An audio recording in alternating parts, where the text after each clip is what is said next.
lang po tatawagin ko lang po si Sir De La Cuesta. Sige, sige.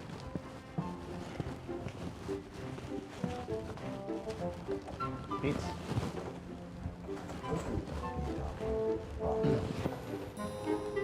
Bakit na art school ang tawag dito?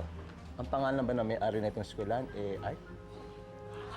Talaga, puro kakalokohan eh. Hindi, kaya art school ito kasi yung mga tinuturo dito, puro tungkol sa art. Kasi parang... Panay, ano. Sir Pipito, si Sir Arthur De La Cuesta, owner po nitong art school. Welcome, Mr. Manaloto. I'm so glad to meet you. Marami na po ako nababalitaan tungkol sa iyo. Ganun ba? Salamat to, Mr. De La Cuesta. No, please. Just call me Art. Kita mo, art. Shall we begin? Ngayon ako, magtatanong lang ko sana kung pwede ako mag-enroll eh. Naku, pwede ho. Sa dami ng pera nyo, kahit ano, pwede nyo gawin. Alabiro pala tong si Art eh. Pits, mukhang di siya nagbibiro dahil wala sa mukha niyang palabiro. Parang may gusto sabihin ng driver ninyo, Mr. Manaloto? Hindi po ako driver. Siya po yung driver. Sir? Yan, driver? Palabiro talaga itong masahista mo, Mr. Manaloto. Anong nakakatawa doon? Siya nga pangalan niya, Art.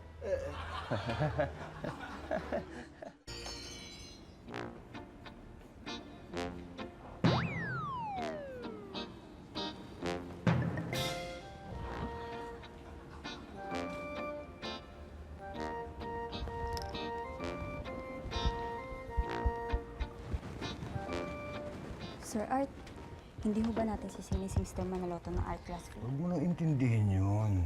Ako lang bahala ron, diskarte ko na yun. Tawagan mo na, Miss Jane. Yes, sir. Papunta na po siya rito. Good.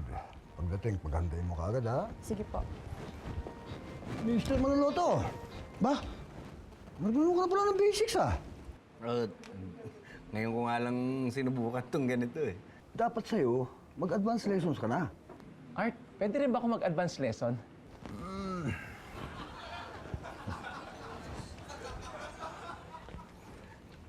Pwede na. Saling pusa ka lang naman eh. Ay, Art, ano ba yung ginagawa doon sa advanced lesson? Dapat mapag-aralan mong ipinta ang kahit anong subject. Pits, may subject na, mahirap yan. Huwag lang sana mat, mahina ako sa mat eh. Miss Patrick, hindi yun. Ang sinasabi ni Art na subject, yung kung ano yung ido-drawing o ipipinta mo o tungkol saan yun. Ang bilis nyo talagang matuto, Mr. Manaloto, ha? Tama-tama. Meron akong magandang subject para sa inyo na sigurado kong magugustuhan mo. Talaga? Boys! Pits, magandang subject daw. Oh. Siguro magandang tanawin, ano? Malamang kasi madalas yung mga ginagawa sa painting, yung mga bundok, Oo. dagat. Oo, malamang. Oo. Kasi rin yung mga nakikita ko, Pits eh. Oo, di ba? Yung nilalako. Tignan mo nga tong kabayo ko. Okay ba?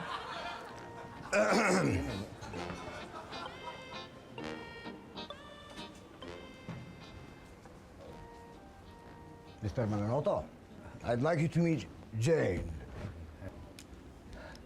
Siya ang magiging subject ninyo.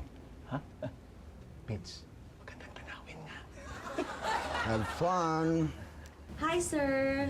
Hello. Hi, Jane. Start na po tayo. Sige.